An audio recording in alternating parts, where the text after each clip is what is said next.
Jemaat yang dikasihi Tuhan, selamat Hari Pentakosta buat kita. Dan selamat juga memperingati Hari Lanjut Usia Nasional yang kita peringati pada hari ini ke-27 tahun. Masih muda. Dan selamat bagi kita juga pada hari ini kita rayakan juga sebagai hari lahirnya gereja. Gereja di seluruh dunia. Bersyukur karena di hari Pentakosta ini ada sesuatu yang Tuhan mau nyatakan kepada kita. Oleh sebab itu kalau Bapak Ibu melihat kita menggunakan pakaian daerah, ini hanya perlambang sama seperti kalau kita baca di ayat yang keempat Ibu Bapak. Dikatakan begini, maka penuhilah mereka dengan Roh Kudus. Lalu mereka mulai berkata-kata dalam bahasa-bahasa lain. Seperti yang diberikan oleh Roh itu kepada mereka untuk mengatakannya. Artinya mau dikatakan di sini bahwa lahirnya Roh Kudus tidak hanya spesifik pada satu golongan tertentu. Tidak hanya milik orang Israel. Tetapi ketika orang-orang Israel ini, para murid yang ada di dalam ruangan itu berbicara dalam bahasa-bahasa lain. Bahasa lain di sini bukan seperti yang kita pahami bahasa roh yang bla bla bla itu bukan. Bahasa roh yang dimaksudkan di sini adalah saya orang Manado bisa pakai baju Batak dan bisa berbahasa Batak. Nah, seperti itu. Orang Yahudi, orang Galilea yang tidak pernah belajar bahasa Mesir, tiba-tiba mereka bisa berbahasa Mesir, berbahasa Syria, berbahasa Irak, berbahasa Ethiopia, berbahasa Arab, berbahasa Yunani, dan seterusnya. Padahal mereka sendiri tidak belajar tentang bahasa itu. Artinya apa? Injil bukan milik orang Yahudi, tapi harus disebar kemana-mana. Sama seperti kita, ketika gereja Tuhan ada di tengah-tengah kita, kumpulan orang-orang yang ada di gereja Protestan di Indonesia bagian Barat, dia memiliki latar belakang suku yang berbeda. Sehingga semua orang boleh datang bersekutu di dalam gereja Tuhan ini untuk menerima kabar keselamatan itu. Itu makna hari Pentakosta bagi kita. Nah, Bapak Ibu yang dikasih oleh Tuhan, judul khotbah kita pada saat ini adalah Roh Kudus mengubah kehidupan. Jadi dia mampu merubah kehidupan manusia. Orang yang mungkin berkata bahwa kehidupan saya sudah mentok sampai di situ. Saya orang yang mungkin tidak bisa berubah lagi dalam hal pikiran, dalam hal pendapat, dalam hal apapun. Tentang iman percaya saya, tentang keyakinan saya pada halik. Saya punya keyakinan lain pun ketika Roh Kudus hadir, dia mampu mengubah kehidupan seseorang. Ibu bapak, saudara-saudara yang keras kepala, atau mungkin kata orang kepala batu, kalau Roh Kudus sudah hadir, dia bisa rubah kehidupan ini. Kemarin ada pesta pernikahan, orangnya nggak ada di sini. Ada yang bilang begitu, Pak, Bapak lihat orang itu, Ya, saya lihat. Dulu Pak, kehidupannya sulit diubah. Kehidupannya sudah membatu. Perjalanan hidupnya benar-benar sudah berada di titik akhir yang menurut pendapat keluarga nggak bisa dirubah. Tetapi Bapak bisa melihat dia, iya. Sekarang, dan kalau kita melihat dulu, berbeda sama sekali. Nah itulah yang saya mau katakan, Roh Kudus mampu mengubah kehidupan seseorang. Mau dia kepala batu lah, mau dia keras kepala, atau orang itu sulit diubah. Kalau Roh Kudus sudah ubah, tidak ada orang yang bisa melakukannya itu. Nah, itu yang akan kita lihat. Seberapa kuasanya Roh Kudus sih sampai dia bisa mengubah kehidupan seseorang. Ya mungkin di antara Bapak Ibu juga merasa, iya ya saya dulu punya background nggak baik-baik amat dengan keadaan saya sekarang. Tapi kok saya bisa mengimani, mengamini kehidupan saya, dan saya punya pemahaman, penilaian terhadap Tuhan, terhadap istri, terhadap suami, beda. Dulu saya menganggap keluarga saya itu biang kerok kehancuran hidupku. Dulu saya memperlakukan istri, suami, anak-anak, orang tua dengan tak dapat dicontohi oleh banyak orang. Tetapi sekarang saya memberikan penilaian lain tentang orang yang di sampingku. Saya benar-benar memahami kalau dia tidak mengubah saya melalui kehadiran Roh Kudus. Saya punya pemahaman lain tentang istri saya. Nah, itu arti dari Roh Kudus yang mampu mengubah kehidupan kita. Nah, Ibu Bapak, bagi Lukas sebagai penulis kitab Kisah Para Rasul, dia ada buat 2 buku. Buku yang pertama itu Injil Lukas, ya. Buku yang kedua adalah kitab Kisah Para Rasul. 2 buku ini dia buat untuk mengajarkan seseorang yang sebelumnya tidak mengenal Kristus dan orang itu ingin mengenal Kristus lebih dalam. Namanya siapa? Theophilus. Kalau Bapak Ibu baca di kitab Kisah Rasul 1, di situ dikatakan, "Hai Theophilus yang mulia." Nah, Theophilus ini adalah anak katekisan dari Lukas. Theophilus meminta kepada Lukas, berikan pengajaran tentang Yesus di dalam hidupku. Supaya saya bisa mengerti ketika saya menjadi orang Kristen, saya enggak jadi orang Kristen asal jadi, asal-asalan. Dan saya harap juga Bapak Ibu menjadi orang Kristen pada saat ini bukan orang Kristen kacang-kacangan. Kalau Ibu Bapak menjadi orang Kristen, benar-benar orang Kristen yang benar. Berarti ada orang Kristen yang tidak benar, ada. Siapa? Kita koreksi diri kita masing-masing.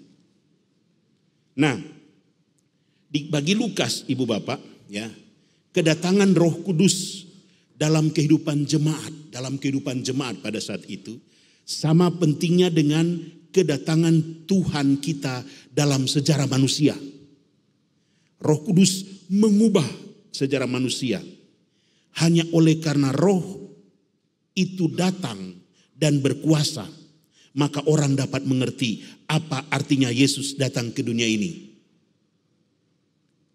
Ya, Ibu Bapak tahu kan, ada Allah Bapa, Anak, dan Roh Kudus.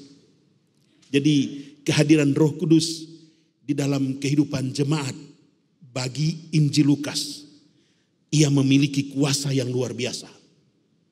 Jadi kalau kita sudah disapa oleh Roh Kudus, segala sesuatu, cara pandang kita tentang keluarga, cara pandang kita tentang kehidupan ini atau apapun yang terjadi, beralaskan kasih Kristus, bukan lagi beralaskan menurut kacamata saya. Karena apa? Bukan aku yang hidup di dalamku, tapi Injil bilang Kristus, Roh Kudus yang hidup di dalamku. Dan Roh Kudus itu memengaruhi hidupku sampai aku menjadi sesuatu yang baru. Dan kalau Roh Kudus, Ibu Bapak, sudah memengaruhi hidup kita, cerminan hidup kita, perilaku kita sesuai dengan tabiat Roh Kudus. Kita nggak akan emosional. Selalu kita melihat dari kacamata Tuhan. Ada kuasa yang bekerja dalam hidup saya. Kalau dulu kasarnya saya minta ampun, saya tak dapat menjadi contoh yang baik di dalam hidupku. Tetapi ketika Roh Kudus hadir di dalam hidupku, hidupku menjadi sesuatu yang baru. Nah, Ibu Bapak, peran Roh Kudus itu kuat di dalam hidup kita. Kalau ada yang mengatakan dirimu nggak ada Roh Kudus, siapa bilang? Roh Kudus itu adalah sesuatu yang sangat berharga. Ya, dia berkuasa. Dalam bahasa asli kata roh itu ruak. Dalam bahasa Indonesia angin. Ibu Bapak bisa melihat angin? Tapi saya bisa merasakan tiupan angin dia. Roh Kudus adalah sesuatu yang saya rasakan di dalam hidupku. Dan ketika saya merasakan kehadiran Roh Kudus di dalam hidupku, tabiatku, karakterku, perilakuku akan sesuai dengan jamahan Roh Kudus itu. Dan itulah yang kita hayati, kita rayakan pada hari ini. Allah mengirimkan Roh Kudus di tengah-tengah kita agar hidup kita menjadi baru. Nah, Ibu Bapak, Pentakosta itu sendiri dalam bahasa Yunani Pentakost secara harafiah berarti ke-50.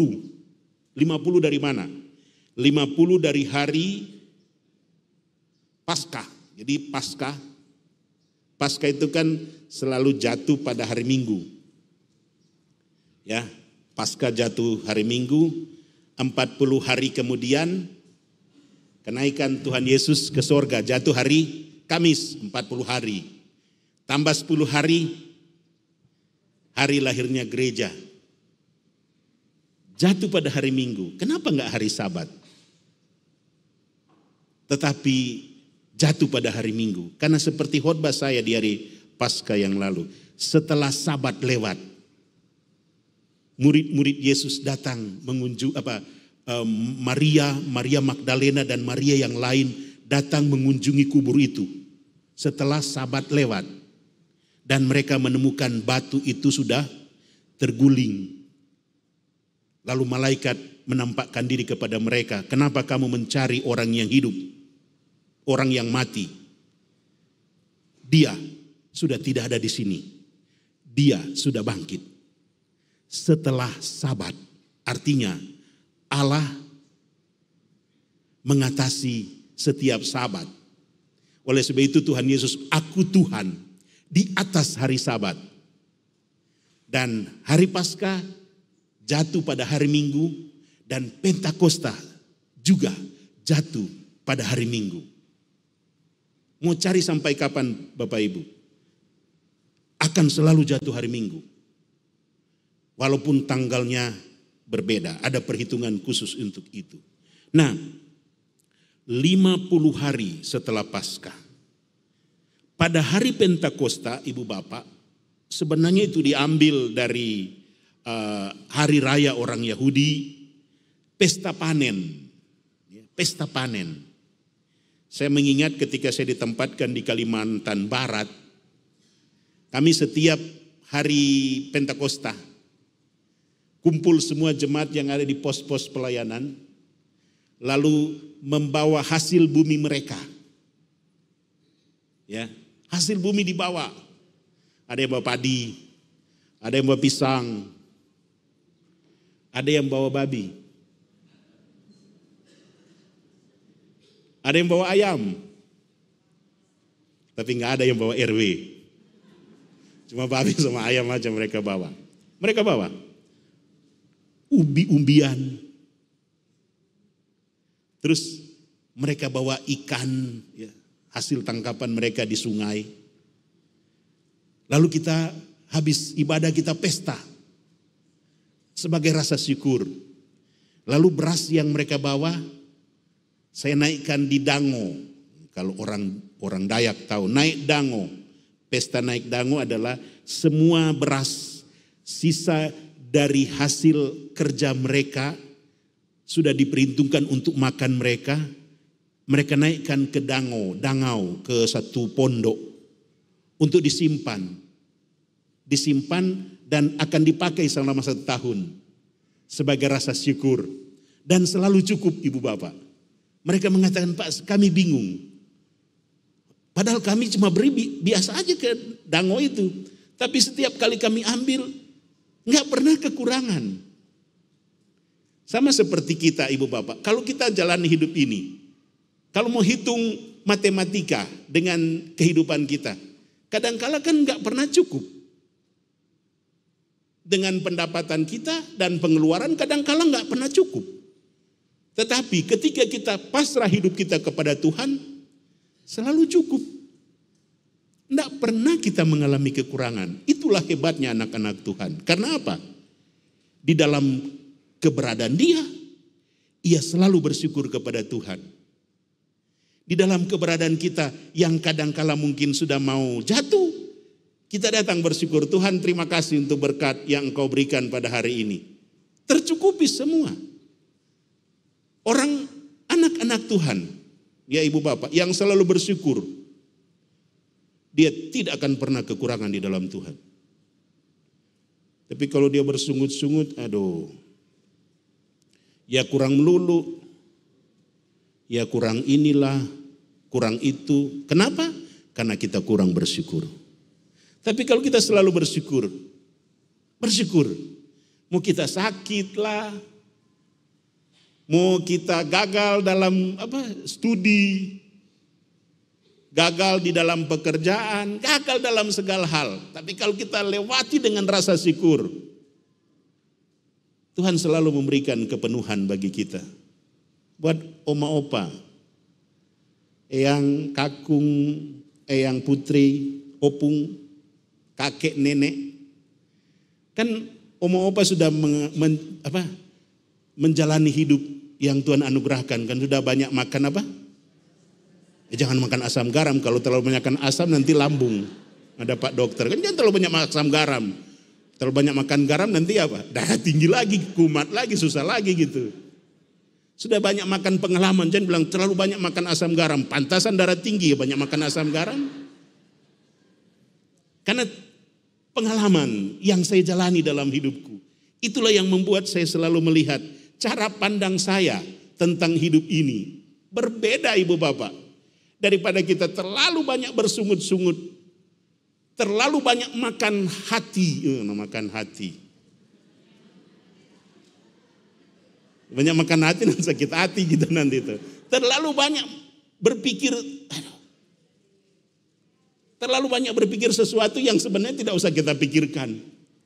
Aduh besok nanti ada bom nuklir lah dari ini. Sudah bersyukur aja kepada Tuhan. Memang kalau Tuhan bilang saatnya sudah tiba, kita mau bikin apa lagi?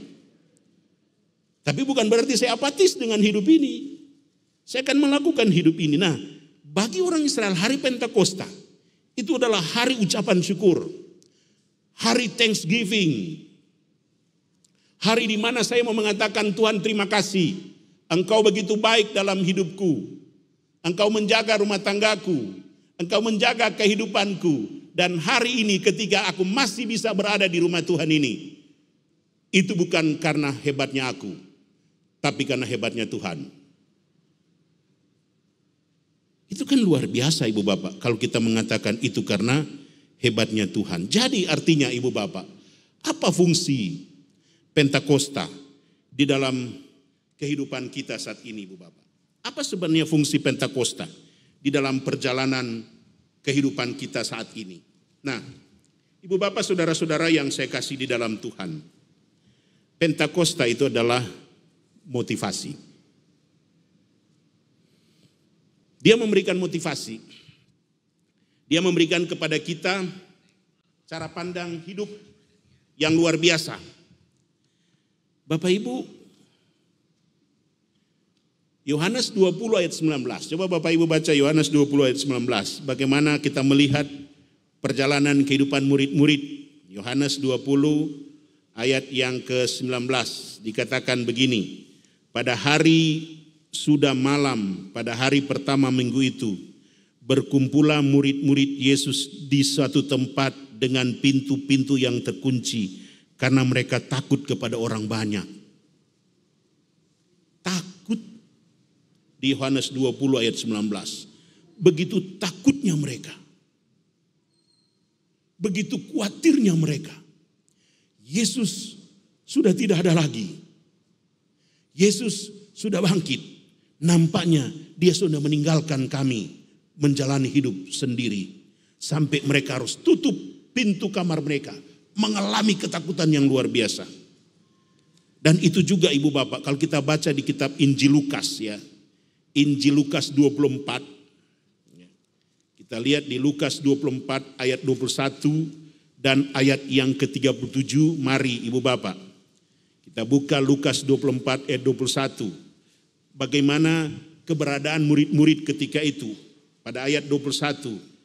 Padahal kami dahulu mengharapkan bahwa dialah yang datang untuk membebaskan bangsa Israel. Tetapi sementara itu telah lewat 3 hari sejak semuanya itu terjadi. Mereka mengharapkan Yesus dia akan membebaskan Israel. Tapi ternyata apa yang terjadi?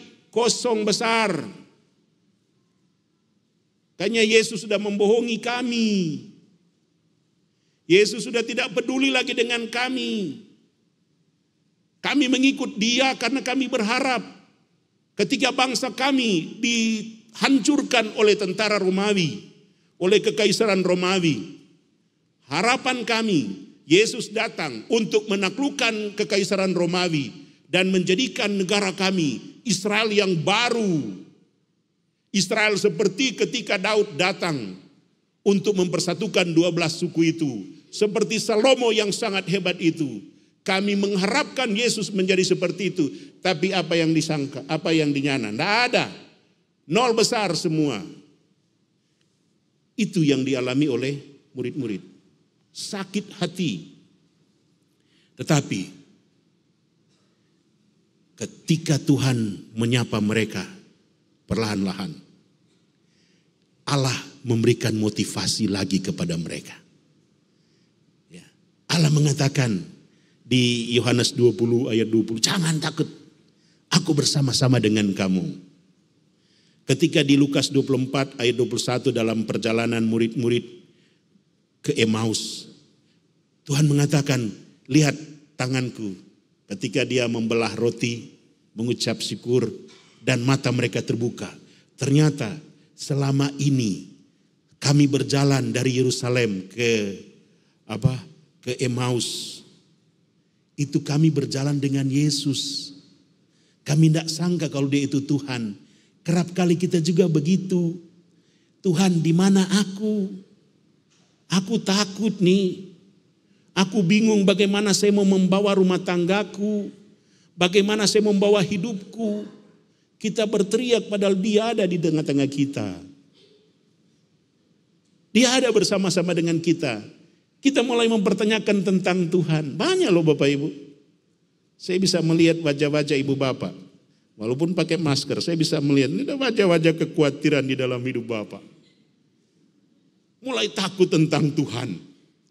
Padahal Tuhan bilang, aku beserta dengan kamu. Aku ada di tengah dengan kamu. Tapi kekhawatiran-kekhawatiran itu yang menutup mata kita. Padahal ada Tuhan. Kan 2 murid ini kan lagi berjalan bersama-sama dengan Yesus. 11 kilometer. Ya kurang lebih 2-3 jam lah perjalanan itu. 11 sekian kilometer. Masuk 2 jam, 3 jam mereka berjalan dengan Yesus. Kok enggak ngerti bahwa Yesus ada di samping mereka? Sama seperti kita. Puluhan tahun kita berjalan dengan Tuhan. Setiap saat kita berjalan dengan Tuhan. Tetapi ternyata kekhawatiran dan ketakutan telah menutup mata kita. Seakan-akan Tuhan tidak ada bersama-sama dengan kita. Seakan-akan Tuhan jauh daripada kita. Padahal Dia ada dekat dengan kita. Oleh sebab itu, Pentakosta memberikan motivasi baru kepada kita. Jangan takut. Aku masih ada bersama-sama dengan kau. Aku tidak akan pernah meninggalkan engkau sedikit pun. Orang lain boleh meninggalkan engkau. Istrimu mungkin akan meninggalkan engkau karena kematian. Suamimu pun juga akan meninggalkan engkau karena kematian. Orang tuamu akan meninggalkan engkau. Anak-anakmu juga akan meninggalkan engkau. Tetapi aku tidak akan pernah meninggalkan engkau. Itu janji Tuhan, Ibu Bapak. Dan janji Tuhan, pertanyaan bagi saya buat Ibu Bapak. Masih bersama-sama dengan kita enggak sampai saat ini? Masih. Oleh sebab itu, Pentakosta memberikan motivasi dalam hidup kita. Mengubah cara pandang hidup kita. Hei, ingat, sadar. Ibaratnya kalau ada orang gitu ya, kalau udah mulai bimbang, goyangkan dia punya pundak. Sadar. Saya pernah ngalami begitu, suka sih begini.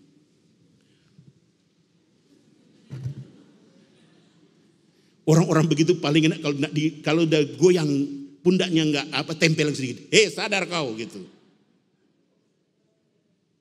Begitu memberikan motivasi.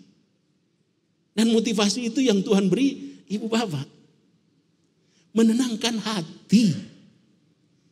Dia memberikan motivasi bukan janji-janji palsu. Janjinya itu genap. Janjinya itu amin di dalam hidup ini. Kemudian yang berikut. Selain dia memberikan motivasi. Apalagi yang dia berikan? Ini. New life in Christ. Hidup baru di dalam Kristus. Aduh, hidup saya Pak Pendeta so lama. Ya memang so lama orang hidup semua. Tapi kalau sudah bersama dengan Kristus, ada hidup baru yang dia berikan kepada kita. Selalu baru tiap pagi. Itu kan Alkitab mengatakan kan, selalu baru tiap pagi diberikan buat kita. Kenapa kita harus takut? Ibu Bapak, murid-murid Yesus dalam Lukas 5 ayat 8, ketika Petrus lagi bersama-sama dengan Yesus, Tuhan bilang, tebarkanlah jalamu itu. Tuhan, kami sudah cari nih dari malam sampai mau pagi ini, kami nggak dapat ikan 1 ekor pun, ikan teri pun nggak dapat. Tebarkan jalamu itu. Ketika mereka tarik, jala itu sampai robek. Meminta bantuan dari perahu-perahu yang lain. Ayo bantu kami. Dan ketika Petrus melihat itu, Tuhan, aku ini orang berdosa. Pergilah dari dalam hidupku. Tuhan, aku ini telah bikin banyak susah orang dalam hidup keluargaku. Aku udah gak mungkin lagi diampuni dosa saya oleh istriku, oleh suamiku. Dosaku telah menghancurkan hidupku. Mungkin Ibu Bapak, suami istri menolak kita. Tapi Tuhan tidak pernah menolak Ibu Bapak. Yang penting hidup baru di dalam Tuhan. Kalau kita cuma hidup asal jadi, ya sudah, selesai sudah. Sekarang baru, besok lama, sekarang baru, lama baru. Capek juga saya khotbah kalau sudah. Kemarin Pak Pendeta terima kasih, Pak Pendeta menggugah hati saya. Besok kita bikin dosa lagi. Hari Minggu lagi datang, Pak Pendeta terima kasih. Saya juga kadang-kala cuma, Pak Pendeta terima kasih khotbahnya. Luar biasa. Hari Senin bikin dosa lagi. Hari Minggu kan untuk apa kita datang hari Minggu? Bikin baik lagi, saya diampuni lagi. Lalu kalau hidup kita cuma begitu, tiba-tiba kita bikin dosa lalu Tuhan cabut nyawa kita, kelar sudah masuk neraka kita semua Ibu Bapak. Kalau kita lagi dengar khotbah terus tiba-tiba dipanggil Tuhan, sudah diampuni, ya masuk surga. Lalu kita lagi hari Senin baru mulai bikin dosa. Atau sementara bikin dosa, lalu Tuhan pinjam, aku ambil nafasmu. Masuk surga, neraka ibu bapak. Benar, saya bilang ini benar. Jadi kalau mau hidup baru di dalam Tuhan. Lalu ibu bapak, hal yang menarik di dalam kitab Kisah Para Rasul yang kita baca saat ini, ya. Siapa sebenarnya sih murid-murid Yesus itu? Kalau kita baca di ayat yang ke-13, ya. Di Kisah Para Rasul 4. Mari kita telaah. Orang latar backgroundnya murid-murid Yesus itu sebenarnya siapa? Di ayat 13 bilang begini. Ketika sidang itu melihat keberanian Petrus dan Yohanes, kan Petrus di kitab Lukas 5 ayat 8 dibilang, Tuhan kami ini orang berdosa, udah jangan datang ke kami, pergilah Tuhan, kami malu. Nah di ayat yang ke-13 ketika mereka melihat keberanian Petrus dan Yohanes dan mengetahui bahwa keduanya orang biasa yang tidak terpelajar. Ibu bapak, kalau ibu bapak search di Google, tidak terpelajar itu bahasa Inggrisnya apa? Unschool.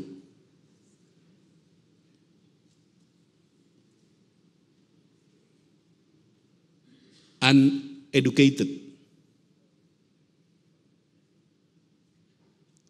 Nggak punya skill. Yang tidak terpelajar. Dalam bahasa Inggris. Lebih sadis lagi dalam bahasa Yunani. Apa yang dikatakan dalam bahasa Yunani? Idiot. Itulah murid-murid Yesus. Idiot. Tetapi mengapa ketika mereka hidup baru di dalam Kristus, Tuhan bisa memakai mereka menjadi hebat. Ibu bapak mungkin dengan saya bukan pengkhotbah ulung seperti yang dimiliki oleh gereja Protestan di Indonesia. Saya sama Ibu Pendeta Ana bukan pendeta ulung. Bukan pengkhotbah ulung. Bukan pengkhotbah yang terkenal, yang hebat, yang punya followersnya berjuta-juta. Kami orang biasa, sama seperti ibu bapak. Orang biasa. Kadang kalau orang yang suka nyelepelin kita, tetapi Allah mampu mengubah orang yang biasa untuk menjadi luar biasa di dalam Dia. Kalau kita mau terima Kristus di dalam hidup ini, sesuatu yang bukan orang sesuatu yang unschool itu, sesuatu yang idiot. Dalam bahasa Inggris idiotai, tapi jangan bilang tai di belakang ya. Bahasa Yunani idiotai, unschool, uneducated, nggak punya skill, orang biasa-biasa saja. Tetapi ternyata kita yang orang biasa-biasa saja dapat dipakai Tuhan untuk melakukan pekerjaan yang luar biasa. Jadi jangan pernah berkecil hati di dalam Tuhan untuk kehidupan ibu bapak. Ketika kita berkecil hati, kita tidak akan pernah hidup di dalam Kristus. Ketika kita hanya mengatakan, aduh Tuhan, aku lemah, lunglai, aku tidak punya daya. Jangan ibu bapak. Kita ini, Roma bilang, aku adalah orang-orang lebih dari pemenang. Bukan pemenang. Kalau pemenang kan udah ada. Kalau lebih dari pemenang, juara umum. Ada pertandingan, berbagai macam olahraga. Indonesia juara sepak bola, tapi bukan juara umum. Juara umum siapa itu? Vietnam. Dia tidak dapat bola, tapi dia juara umum. Orang yang lebih pemenang adalah ibu bapak dan saya. Oleh sebab itu, mari kita jalani hidup kita menjadi orang-orang pemenang, lebih daripada pemenang di dalam Kristus. Supaya dimanapun Tuhan tempatkan kita, saya menjadi pribadi yang selalu membuat Tuhan berkata, terima kasih anakku, engkau telah mengamini kehadiran aku di dalam hidupmu. Dan kamu wajar mendapatkan berkat yang aku curahkan dalam hidupmu setiap hari. Amin.